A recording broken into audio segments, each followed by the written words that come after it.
Hi MKs, was geht ab und herzlich willkommen zurück auf unserem YouTube-Kanal. Heute sprechen wir über das K-Pop Flex Festival. Es gibt sehr viel Gutes, was passiert ist, sehr viel Negatives, was passiert ist, sehr viel Gefährliches, was passiert ist, sehr viel, was ich nicht wiederholen sollte und sehr viel sehr, sehr Cooles, was passiert ist. Deswegen fangen wir einfach direkt mal an. Ich nehme euch mit durch den ganzen Tag, blende euch natürlich Videos ein und natürlich auch sehr coole Konzertvideos.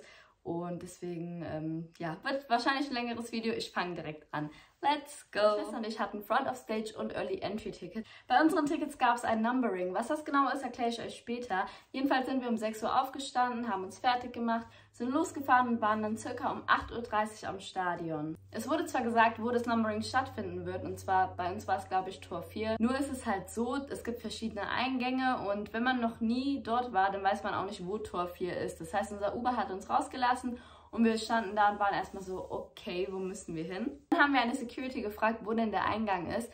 Und der hat uns auf den Haupteingang verwiesen. Das heißt, wir sind zum Haupteingang gegangen. Bei diesem Haupteingang waren schon sehr viele Leute. Wir kamen an und dann war es ein Zufall, dass direkt 3 Mädels zu uns kamen. Eine meinte, hey, du machst doch TikTok, oder? Ich so, ja. Und dann hat sie mir so ein wie nennt man das? So ein Ding gegeben. Und dann haben wir die Mädels einfach gefragt, wisst ihr eigentlich, wo wir hin müssen? Und die meinten dann zu uns, das ist der falsche Eingang. Ihr müsst einmal komplett ums Stadion rumlaufen und da, wo der Wald ist, ist euer Eingang. Und wir so, oh, okay. Wir sind dann also losgelaufen und es hat fast eine halbe Stunde gedauert, bis wir endlich da waren. Wir haben auf dem Weg übrigens nochmal neue Securities getroffen, haben die gefragt, hey, wo müssen wir hin? Die meinten, ja, wahrscheinlich dahin. Und wir so, nee, die meinten Waldeingang oder sowas. Ach so, ja, dann dahin. Danke. Jedenfalls haben wir dann irgendwann Menschen gesehen und waren so, okay, wir sind hier bestimmt richtig. Haben die gefragt, seid ihr Early Entry Front of Stage? Die meinten ja. Und dann waren wir zum Glück da. Das war um 9 Uhr. Das offizielle Numbering hat um 10 Uhr begonnen. Das heißt, wir standen jetzt in der Reihe, haben gewartet. Es war auch noch nicht allzu warm. Es war noch morgens, ne? Das ging alles total fit. Und dann kamen 2 Mädels zu uns und haben uns eine Nummer auf unseren Handrücken geschrieben. Es gab nämlich ein Fan-Numbering. Bei Numbering ist es prinzipiell so, du bekommst eine Nummer und nach dieser Nummer erfolgt später der Einlass, normalerweise. Und ein Fan-Numbering ist ein Numbering, was von den Fans selbst gemacht wird, einfach damit es ein bisschen geordneter ist. Manchmal klappt das, manchmal klappt es nicht. Manchmal wird das von den Securities gar nicht anerkannt. Hier war es aber so, dass die Security das anerkannt hat. Das heißt, wir haben dann eine Nummer bekommen. Ich glaube, wir haben 355 oder so bekommen. Und das Problem ist halt, die Security-Leute sind ja auch die einzigen, die man antrifft. Man trifft ja nicht den Veranstalter oder die Person, die diese Karte erstellt hat, draußen an und kann die fragen, hey, wo muss ich hin? Man sieht halt draußen nur Security-Männer und deswegen fragt man die auch. Und die hatten halt alle keine Ahnung. Die hatten übrigens auch keine Ahnung, dass es einen Unterschied zwischen VIP und Early Entry gibt. Die hatten gar keine Ahnung. Aber um ehrlich zu sein, blame ich da nicht mal komplett die Security für, weil die können ja auch nur uns nur das sagen, was die beim Briefing gesagt bekommen. Anscheinend war das Briefing scheiße, aber egal, zu den Security-Männern komme ich später noch. Wir reden erstmal weiter. Und obwohl wir eine so hohe Nummer hatten, war ich eigentlich ganz froh. Ich habe nämlich später gehört, dass andere in der falschen Schlange standen. Die haben 2-3 Stunden in der falschen Schlange gewartet, weil denen das von der Security halt gesagt wurde und waren dann ganz weit hinten. Also dementsprechend bin ich eigentlich ganz froh, dass wir es überhaupt zu unserer Warteschlange geschafft haben. Dann ging es auch irgendwann los. Die Security-Leute haben geguckt, ob man eine Nummer auf dem Handrücken hatte. Welche Nummer man hatte, war eigentlich auch egal. Die wollten da einfach nur irgendeine Nummer sehen und haben einem dann ein pinkes Band gegeben. Also bei uns war es ein pinkes Band. Und dann ging es weiter. Dann kam nämlich ein Punkt, mit dem ich auch nicht gerechnet hätte. Man musste sich zwischen 3 Bereichen entscheiden. Und ich habe euch mal aufgemalt, wie diese Bereiche in etwa aussahen. Und zwar hatte man die Wahl zwischen 1, 2 und 3. Hier war die Hauptbühne, die große Bühne. Dann gab es so einen Runway, wo die halt runterlaufen konnten zur kleinen Bühne. Und die kleine Bühne war halt eher in der Menge, aber die Hauptbühne war halt die größere. Und Bereich 1 war der kleinste Bereich. Dann gab es Bereich 2, der war zwischen der kleinen und der großen Bühne. Und dann gab es Bereich 3, der war bei der kleinen Bühne. Und hier waren die normalen Stehplätze und hier die ganzen Sitzplätze. Um ehrlich zu sein, hätte ich mir gewünscht, dass K-Pop Flex das einfach mal gepostet hätte, damit man sich Gedanken darüber machen kann, wo man eigentlich stehen will. Weil so war das eine sehr, sehr kurzfristige Entscheidung. Und wir standen nicht, auch wenn das ein paar Videos so aussieht, lasst euch von meinen Videos, die ich euch zeige, nicht blenden. Wir fanden unsere Plätze, wo wir standen, richtig scheiße. Aber ich erkläre euch das später noch. Wir haben uns für Platz 2 entschieden, weil wir dachten, hey, hier haben wir Hauptbühne, diesen Runway und die kleine Bühne. Das ist doch der perfekte Platz, oder? Nein, ist es nicht. Naja, wir haben uns auf jeden Fall für Platz 2 entschieden und dann diese blauen Bänder bekommen. Hier stand eben das Datum drauf und Front of Stage, Bereich 2. Und hier stand mit Edding eine Nummer drauf. Wir hatten zum Beispiel Nummer 209 und merkt euch das, dass es mit Edding drauf geschrieben wird, weil das wurde später auch noch zu einem Problem. Das heißt, jetzt hatte man diese 2 Bänche. Irgendwann waren wir auf jeden Fall auf dem Gelände und sind dort rumgelaufen. Es gab verschiedene Stände. Es gab Stände zu Korea, also zu verschiedenen Städten. Da war Busan, Jeju und ganz viele andere. Dann gab es auch noch Stände von K-Pop-Stores, die Merch verkauft haben. Es gab auch Essensstände und ein paar andere Stände. Dann gab es auch noch ein Random Dance Play, wo man teilnehmen konnte. Wir sind einfach so ein bisschen rumgelaufen, haben uns das Ganze angeschaut, hatten dann Hunger und haben uns Essen geholt. Ich habe erstmal Kimbap gegessen, das war auch schon sehr lecker. Dann habe ich Corn Dogs gegessen und ich habe das erste Mal in meinem Leben Corn Dogs gegessen und die waren so lecker. Wow, einfach nur wow. Und danach haben wir noch Gyoza gegessen und da waren so Röstzwiebeln drauf und das war auch richtig lecker. Mit einem vollen Magen ging es dann weiter, haben uns was zu trinken gekauft und es war richtig, richtig warm. Es war super, super warm. Wir konnten auch irgendwann nicht mehr und haben uns einfach auf so Liegen gelegt, die da waren und ja. Weil wir dann aber wegen der Hitze in den Schatten wollten, sind wir näher ans Stadion gegangen und haben dann gesehen, dass da schon Tausende von Menschen sind und wir waren so... Wieso? Weil der Einlass war ja erst um 16 Uhr und wir hatten ja eigentlich ein Numbering, deswegen gab es es gab keinen Grund, so früh da zu sein, weil du stellst dich ja so oder so nach den Nummern auf. Eigentlich. Wir sind dann aber zu den Leuten gegangen und meinten so, was geht ab? Und die so, ja, wir stehen halt schon an, weil wahrscheinlich gibt es kein Numbering. Und wir so, oh, okay. Wir haben uns einfach mal dazugestellt, einfach mal abgewartet und das war um 1 Uhr. Also um 13 Uhr war das und um 15:30 Uhr war der eigentliche Einlass. Und jetzt kommen wir zum größten Chaos und zu dem größten Abfucker des Abends. Wie gesagt, wir hatten Front of Stage und Early Entry Tickets und ihr müsst wissen, für Front of Stage zahlt ihr mehr Geld und für Early Entry zahlt ihr noch mehr Geld. Das heißt, dieses Early Entry hat Geld gekostet. Von daher erwartet man eigentlich auch, dass man Early Entry hat, ne?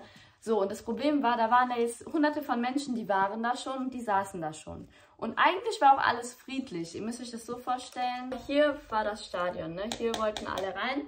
Und hier gab es so einen Zaun. Das war so ein Zaun. Und hier war der Eingang im Prinzip. Und das war ein sehr kleiner Eingang. Und hier war ein Ausgang. Und alle Leute, die da waren, haben sich halt hier komplett verteilt, also noch weiter in die Richtung. Es waren wirklich sehr, sehr viele Menschen. Und teilweise halt auch hier standen immer viele Leute, die über den Zaun drüber oder durch den Zaun durch reingeguckt haben. Weil hier war ja natürlich die Bühne und da waren Rehearsals und teilweise hat man da wohl Leute gesehen. Jedenfalls waren hier immer so Zuschauer, sage ich mal, und hier war alles voll mit Menschen. Wir kamen hier also hin, haben uns einfach auch hier irgendwo hingesetzt. Und es war erstmal alles friedlich. Jeder saß, war gechillt, man hat sich mit Leuten unterhalten. Ich habe diesmal Leute aus Belgien kennengelernt. Es war alles wirklich entspannt. Bis die Security meinte, hat sich hier hingestellt mit einem Megafon und meinte, alle, die Front of Stage haben und alle, die Early Entry haben, zum Wald. Hier waren Bäume. Das heißt, alle hier stehen auf und rennen dahin. Und es sind nicht nur 50 Menschen. Wir müssen uns mal darüber bewusst werden, dass dieses Festival 44.000 Menschen hatte. Und diese Front-of-Stage-Tickets waren auch nicht auf 50 Menschen oder so begrenzt. Es waren sehr, sehr viele Menschen, die Front-of-Stage hatten. Das heißt, du hast eine Masse von über Hunderten von Leuten und die laufen hier hin. Und dann hier komplettes Chaos. Alle haben sich eigentlich hier so versammelt und in der richtigen Meute. Alle haben Panik, alle wie auch immer und stehen so.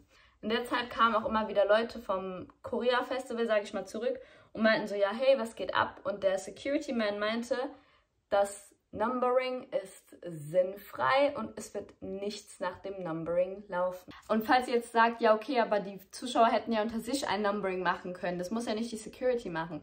Das ging leider nicht, weil auf diesen Bändern wurde das ja mit Edding draufgeschrieben und es gab Leute, die haben gar keine Nummer gehabt. Da wurde das gar nicht mit einem Edding draufgeschrieben. Die hatten nur so ein blaues Band ohne eine Nummer. Und es gab Leute, die haben halt selber eine Nummer draufgeschrieben und halt geschummelt, ne? Und das ist halt das Problem bei so Bändern. Wenn es drauf gedruckt ist, ist das ja eine Sache, ne? Aber das mit diesem Edding ist auch Schwachsinn. Deswegen, das mit dem Numbering hätte so oder so nicht geklappt. Wir sind also beim Wald und es ist absolutes Chaos. Niemand weiß, was los ist. Alle sind abgefuckt, weil wir saßen wirklich friedlich vor diesem Eingang. Und jetzt ist einfach nur noch Panik. Die Security-Leute waren eher unprofessionell und teilweise unhöflich wohl. Also zu mir war jetzt keiner unhöflich, aber die waren sehr unprofessionell. Und damit meine ich jetzt nicht die Tatsache, dass sie kein Englisch konnten, was auch Minus war. Aber ein Security-Typ hat mich nach meinem Snapchat-Namen gefragt. Und sowas muss halt nicht sein, ne? Wir waren alle beim Wald, niemand wusste, was abging und es war richtig heiß, wie ich gesagt habe. Das heißt, auch hier gab es schon Leute, die konnten nicht mehr und haben sich hingesetzt, waren teilweise nicht mehr ansprechbar, wie auch immer. Chaos. Dann hat eine Zuschauerin, und zwar die Gisem, hat alles organisiert. Und Leute, die Tatsache, dass jemand, der zu Besuch auf so ein Festival geht, das besser organisiert bekommt als die Security, ist einfach nur peinlich. Was Gisem aber dann geschafft hat, war, dass sich hier alle in Viererreihen aufgestellt haben. Das heißt, jeder hatte im Prinzip einen Partner, so, wisst ihr? Immer so zu zweit nebeneinander, bis komplett hinten hindurch. Krass, ne? Und es braucht wirklich nicht viel Menschenverstand, um zu verstehen, dass wenn hier der Eingang geöffnet wird, diese Reihen sich auflösen werden und jeder dahin sprinten wird. Deswegen bin ich zur Security gegangen und meinte so, hey, wie habt ihr das jetzt genau geplant? Weil vor unserem Eingang waren jetzt neue Menschen. Wo hier vorher noch Front of Stage und Early Entry waren, sind jetzt komplett Stehplätze. Es ist noch voller geworden als vorhin. Hier sind komplett Menschen, ja, und hier sind auch Menschen. Und als ich beim Security-Typen war, war der mit einem anderen Mädchen am Reden und der meinte zu mir, kannst du Englisch? Ich so, ja. Und der so, übersetzt mal. Kaum einer der Security-Menschen bei uns konnte Englisch. Und ich front jetzt nicht irgendwen, weil er kein Englisch spricht. Das ist ja kein Problem. Aber wenn man Werbung macht als Europe's biggest K-Pop Festival und man damit Werbung macht, dass Leute aus über 180 Ländern da sind, dann kann man doch nicht nur deutschsprachiges Personal einstellen. Jedenfalls wurde ich dann mal kurz zum Translator und habe die ganze Zeit das Translate. Der Security-Mann meinte, ja, wir machen das schon. Und wir hatten gleich schon 3 Uhr. Und um 15:30 Uhr sollte ja der Einlass schon anfangen. Und wirklich, es braucht ja nicht wirklich viel Menschenverstand, um zu wissen, dass wir jetzt uns schon mit den Leuten hier hinbewegen sollten, damit wir gleich geordnet rein können. Weil jetzt ist noch keine Panik. Wisst ihr, wie ich meine? Hätten wir um 2:45 angefangen, diese Schlange, so wie sie hier steht, einfach mal hier hin zu bewegen langsam, dann hätte es kein Problem gegeben. Aber Security meinte, na, wir machen das schon. Die Security hatte einfach selber gar keinen Bock auf deren Job. Die waren nur so, Alter, womit habe ich es verdient, hier zu sein? Ja, Bruder, wenn du keinen Bock hast auf deinen Job, dann mach ihn auch nicht, weil du spielst hier gerade mit der Gesundheit. Nee, wirklich, du spielst hier gerade mit der Gesundheit von Menschen. Wieso das so gefährlich war, erzähle ich nämlich gleich noch. Jedenfalls war es, wie gesagt, so warm, dass viele Menschen umgekippt sind und irgendwann kam dann Wasser. Wir haben Wasser bekommen. Richtig nice. Und dann meinte so einer von den Security-Typen so zu mir, komm mal mit. Also, das klingt jetzt auch falsch, komm mal mit so 2 Flaschen und dann sollte ich dem halt helfen. Das habe ich auch sehr, sehr gerne gemacht. Wasser reingefüllt, denen geholfen. Irgendwann bin ich halt selber immer nach vorne gegangen, habe mir Wasserflaschen geschnappt und Becher, habe die reingefüllt und habe die halt den Leuten gegeben, ne, und bin so durchgelaufen. Und by the way, an die Leute, die mich da in dem Moment angesprochen haben, tut es mir ein bisschen leid, weil das war so, ich hatte so Flasche Wasser und Becher und das so, does anybody want water? Wasser jemand? Und dann kam halt jemand, kann ich ein Bild mit dir machen? Und ich so, ja klar. Und dann ging es weiter, aber ich hatte keine Zeit, um wirklich zu sprechen oder die Person so zu appreciaten. Und das ist dann nochmal passiert. Dann meinte er so, kann ich auch ein Bild mitmachen? Und ich so, ja klar. Und das hat mir ein bisschen leid getan, weil ich hätte mir gerne mehr Zeit genommen, um halt einfach zu reden und zu quatschen. Aber in dem Moment war es halt einfach sehr, sehr stressig. Bin ich auf jeden Fall weitergelaufen, habe so viel Wasser verteilt wie ging. Und das war dann übrigens auch der Security, der nach Snapchat gefragt hat, was einfach komplett unnötig war. Nachdem also alle Wasser hatten und wir langsam 15:20 Uhr oder so hatten, hat sich die Security tatsächlich auch mal entschieden, hier hinzugehen und zu probieren, die Leute wegzuscheuchen. 10 Minuten vor Einlass willst du 500 Leute wegschicken? Du merkst doch selber, dass das nicht klappt, oder? Nee, die Security hat das nicht gemerkt. Aber wie gesagt, ich blame nicht mal die Security, weil die müssen doch ein Briefing von der Organisation bekommen, wie so ein Numbering abläuft. Leute, ich war letzte Woche beim ATEEZ-Konzert. Wir hatten auch ein Numbering und es hat perfekt geklappt. Ich war an Day 2, nicht an Day 1. Und da war es nämlich so, es war so, alle 100er hierhin, alle 200er hierhin, 300er hierhin, 400er. Wisst ihr, das wurde nach 100er Reihen aufgeteilt in verschiedenen Zäunen, damit man auch nicht vordrängeln kann. Und dann hat man halt gefragt, was bist du, circa 340? Ah, okay, ich bin 330, dann muss ich halt dahin. Und so hat das Ganze richtig gut bei dem ATEEZ-Konzert bei der Mercedes-Benz Arena in Berlin funktioniert. Und ihr wisst nicht, was passiert ist, nachdem mit Mühe diese Viererreihen hier erstellt worden sind.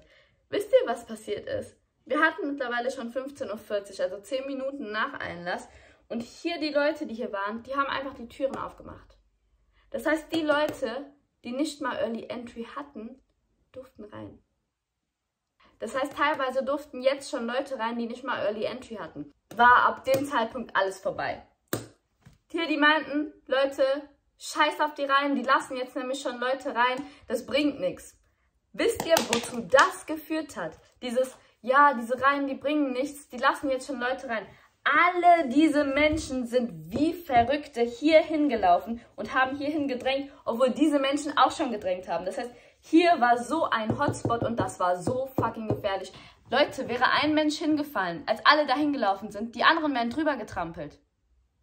Versteht ihr? Und wenn die anderen nicht drüber getrampelt wären, dann wären die anderen draufgefallen. Und die Tatsache, dass der Eingang so klein war und es hieß, man kann den Ausgang nicht als Eingang benutzen. Warum denn nicht? Warum denn nicht? Egal, ist doch scheißegal. Die Tatsache, dass du von hier über hunderte von Menschen hattest, die gedrückt haben und von hier über hunderte Menschen hattest, die angelaufen sind. Und wenn du hier warst, wo ich war, vorbei. Es war so eng, du hast alle verloren, mit denen du da warst. Du hast nicht mal den Boden gesehen, du hast gar nichts gesehen, weil du wurdest so gequetscht und gedrückt. Also du hast teilweise auch gar keine Luft mehr hier bekommen.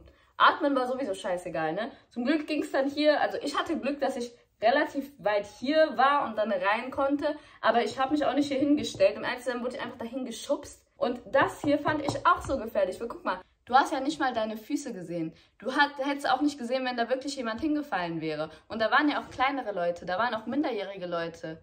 Ich bin 1,62 und es ging noch, aber es gibt auch Leute, die sind kleiner als ich und vor allem bin ich 22, aber es gab ja auch 16- und 15-Jährige, die mit dabei waren, wisst ihr? Und da finde ich einfach, das ist so unverantwortlich. Wie kann man das machen? Und es hat jetzt nichts damit zu tun, dass es Stehplätze sind oder sowas. Es geht nicht darum, dass wenn man Stehplätze hat, man halt mal gedrückt wird. Ich weiß, das ist normal. Ich habe ja auch schon Stehplätze gehabt. Aber dass du von verschiedenen Richtungen Hunderte von Menschen hast, wenn nicht Tausende, die komplett ohne irgendwelche Barrikaden, ohne Absperrbänder auf eine Tür zu rennen, die gefühlt so klein ist, wirklich, die war nicht größer als 1 Meter, da kann sich doch jeder, der einfach nur logisch nachdenkt, vorstellen, dass das Chaos gibt. Und ich mache dafür K-Pop Flex als Organisator dieser Veranstaltung verantwortlich. Das geht nicht, das ist so unverantwortlich und das war so gefährlich.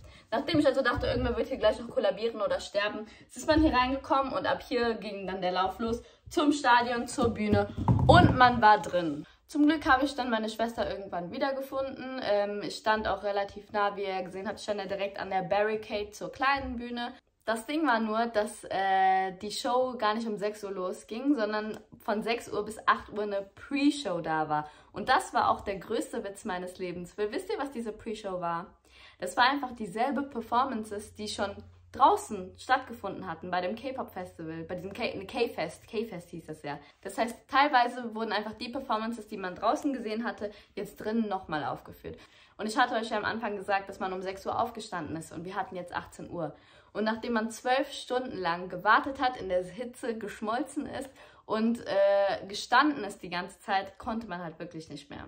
Dafür konnten aber natürlich die Leute, die bei der Pre-Show aufgetreten sind, nichts für. Das heißt, wir haben natürlich trotzdem Laune gemacht. Ich glaube, als erstes war das eine K-Pop-Cover-Dance-Crew? Ich bin mir nicht mehr sicher. Auf jeden Fall eine deutsche Dance-Crew war als erstes da. Danach kam eine andere koreanische Dance-Crew. Die sind auch aufgetreten. Und dann gab es so 2 richtig unnötige Vorträge. Es gab einen Vortrag über Busan und einen anderen Vortrag, wo ich nicht mal weiß, worum es ging. Da standen im Prinzip einfach 2 Leute, haben auf Englisch einen Vortrag gehalten, haben den im Prinzip vorgelesen, hatten ein Handy in der Hand, haben das halt vorgelesen. Und um ehrlich zu sein, hast du nach 12 Stunden einfach keinen Bock, dir irgendwas über Busan anzuhören. Schöne Stadt, da werde ich auch dieses Jahr hinfliegen, aber ich möchte jetzt nicht wissen, dass da irgendeine Expo ist und warum das so toll ist. Ich möchte hier eigentlich einfach nur Artists sehen und von den Artists hatte man den ganzen Tag halt noch nichts mitbekommen. So, auch im Sinne von Musik, aber da komme ich gleich noch zu. Und dann dieser Typ, ich weiß nicht mal, worüber der vorgetragen hat. Sorry, ich konnte da nicht zuhören, es war zu langweilig, es ging nicht. I'm very sorry. Dann kam eine Korean Hanbok Fashion Show und man hätte die wahrscheinlich auch enjoyed, wenn es diesen ganzen Hintergrund nicht gegeben hätte. Dann kam eine B-Boy-Performance von der, ich glaube, die ist ein Jinjo Crew. War auch in Ordnung und dann war alles um 7:30 vorbei. Also die Pre-Show war um 7:30 vorbei und um 8 Uhr fing ja das eigentliche Festival, das eigentliche Konzert an. Und könnt ihr glauben, dass in der Zeit nicht mal Musik gespielt wurde? Irgendwann um 8 Uhr oder so ging es dann endlich mal los. Das heißt, es hat damit angefangen, dass alle Artists auf die Stage gekommen sind. Man hat alle kurz gesehen und dann sind wir wieder gegangen und IVE waren als erstes da. Ich fand persönlich IVE richtig süß, weil man hat gemerkt, dass sie sich richtig gefreut haben, auf der Stage zu sein. Die waren auch die ganze Zeit das Publikum angeguckt, hatten so ein richtiges Lächeln im Gesicht und waren die ganze Zeit so, hi. Also IVE fand ich richtig süß und die haben das auch gut gemacht. Man muss aber sagen, dass die Akustik fand ich nicht so gut. Also ich habe schon gehört, dass Overgang und so sowieso eine Katastrophe war. Ich stand ja unten an der Bühne und ich habe die nicht singen hören. Nach IVE kam ENHYPEN und ENHYPEN hat sich nicht mal auf diese kleine Bühne vorne bewegt. Die standen nur auf der Mainstage. Dann kam AB6 und ich kannte vorher AB6 gar nicht, aber AB6 hat mich richtig positiv überrascht, weil die haben gecheckt, dass man auch mal mit dem Publikum zwischendurch, wenn man tanzt, einfach mal ein bisschen interacten kann. Die haben gefühlt in alle Richtungen geguckt und ich fand AB6 richtig cool, obwohl ich kein Lied kannte, ich kannte keinen Member, aber einfach die Tatsache, dass sie uns Aufmerksamkeit geschenkt haben und dass sie cool waren, hat die sehr sympathisch gemacht. Let's go AB6, woo! Ich bin mir übrigens über die Reihenfolge nicht mehr sicher, aber G-Idol waren auch da, die haben auch eine gute Performance abgelegt. Mamamoo auch, bei Mamamoo habe ich mich richtig gefreut, als ich Aya gehört habe, weil für die, die mich schon was länger kennen, die wissen, dass ich Aya ja mal gecovert hatte und Aya war mein erstes Cover, was ich überhaupt jemals gemacht habe und auch das erste, was ich hochgeladen habe. Und dann ging es weiter mit NCT Dream, die Jungs waren auch sehr cool und dann am Ende kam Kai. Aber selbst wenn es kein Playback war, hat man die einfach nicht singen gehört. Die Akustik war richtig schlecht, die Boxen waren auch sehr, sehr leise. Und ich weiß, dass es schwierig ist, eine gute Akustik in einem Fußballstadion zu haben. Ich weiß auch, als Ed Sheeran, der ist auch mal in einem Fußballstadion aufgetreten, das war eine Katastrophe. Wirklich, das war richtig schlimm. Da war K-Pop Flex schon mal besser. Für mich ist bei Musikern sind 3 Sachen wichtig. Tanzen, also bei K-Pop Artists, tanzen, singen und Fan-Interaction. Und um ehrlich zu sein, sind halt Singen rausgefallen, man hat die nicht gehört und Fan-Interaction meistens auch, weil die sich halt nicht in unsere Richtung gedreht haben. Zu unseren Plätzen, wir standen genau hier. Also wir standen direkt am Gitter zu dieser kleinen Bühne. Also wir waren richtig, richtig close zur kleinen Bühne, standen direkt davor. Aber ihr müsst bedenken, dass die Artists ja in diese Richtung gucken, wenn die performen. Das heißt, wir haben zu 80% nur die Rücken von denen gesehen. Und die wenigsten haben sich hierhin überhaupt umgedreht. Die meisten waren natürlich mit diesen ganzen Menschen hier beschäftigt, die hier sind und haben auch nur dahin geguckt. AB6 war wirklich Ehrenleute, weil die haben uns angeguckt und auch uns Aufmerksamkeit geschenkt. Ja, danke. Die anderen haben halt oft, wenn die runtergegangen sind, kurz noch hier hingeguckt und gewunken. Lasst euch von meinen Videos nicht fehlleiten. Das waren 2 Sandkörner von einem ganzen Strand. So selten wurden wir angeguckt und jede Performance nur von hinten zu sehen, war auch nicht so geil. Deswegen glaube ich persönlich, dass die besten Plätze die hier sind, die direkt hier waren. Also direkt die Dreier ganz vorne. Falls jemand von euch 3 hatte, sagt mal gerne Bescheid, ob ihr es geil fandet oder nicht. Und somit blieb nur noch Tanzen. Das Tanzen war gut, aber das hat sich irgendwie nicht so gelohnt. Nach 2 Stunden war der ganze Spaß auch schon fertig. Das heißt, man hat 14 Stunden diesen ganzen Scheiß mitgemacht, nur damit man 2 Stunden Leute singen hört, die man nicht mal singen gehört hat. Okay, Leute sieht, bei denen man aber auch fast nur den Rücken gesehen hat. I don't know. Und falls ihr denkt, okay, immerhin hat man es jetzt geschafft, man ist fertig, man geht ja mit guten Erinnerungen dann nach Hause. Falsch gedacht. Dadurch, dass so viele Menschen auf einem Platz waren, gab es kein Internet. Du konntest dir keinen Uber rufen. Du konntest dir kein Taxi rufen, da gab es auch keine Taxis, du konntest mit keinem Taxi fahren. Du konntest auch nicht, selbst wenn du mit dem Auto dort geparkt hattest, konntest du nicht fahren, weil da halt so viele Menschen waren. Das heißt, wir sind einfach mit der Menschenmenge mitgelaufen, dachten uns so, no risk, no fun, einfach mal gucken, wo wir ankommen. Wir sind an einem Bahnhof angekommen. Der Bahnsteig war generell voll, wirklich voll. Und dann sind wir einfach in den Zug eingestiegen, der Richtung Hauptbahnhof ging, weil wir so dachten, da werden wir schon wegkommen. Das hat auch gut geklappt. Wir sind dann irgendwann beim Hauptbahnhof angekommen und haben uns von da aus dann ein Taxi genommen. Und ich habe gehört, dass bei anderen halt die Straßenbahnen ausgefallen sind und sowas, dass sie da gar nicht wegkamen. Das ist halt auch echt scheiße. Wenn ihr mich jetzt fragt, ob sich das K-Pop Flex gelohnt hat, dann werde ich euch diese Antwort geben. Ich weiß es nicht, ich bin mir nicht sicher. Gäbe es dieses Jahr nochmal ein K-Pop Flex Festival, würde ich auf jeden Fall nicht dahin gehen. Das kann ich euch jetzt schon sagen. Ich würde nicht dahin gehen, ich würde lieber mein Geld sparen und zu einem Stray Kids Konzert gehen oder zu einem BTS oder nochmal zu einem ATEEZ Konzert oder von irgendwem ein Konzert, weil das war ein ganz anderes Feeling. Also erstens müsste K-Pop Flex einfach mal der Security eine gute Anweisung geben und ein gutes Briefing geben, was abgeht, dass das hier und das hier, was das bedeutet, dass VIP was ganz anderes ist als Early Entry. Boah, wie kann das sein, Alter? Ganz am Ende stand ja, dass es nächstes Jahr nochmal ein K-Pop Flex Festival geben wird und ich weiß wirklich nicht, ob ich hingehen werde. Ich weiß es nicht. Weil ich war ehrlich gesagt etwas enttäuscht. Ich hoffe auf jeden Fall, dass es euch allen gut geht und dass es auch allen gut geht, die umgekippt sind. Ich hoffe, ihr habt es da heile rausgeschafft und ich hoffe einfach mal, dass K-Pop Flex am Day 2, also heute am Sonntag, besser war als am Samstag. Gut, with that being said, habt noch ein schönes Wochenende, Leute. Ciao, ciao.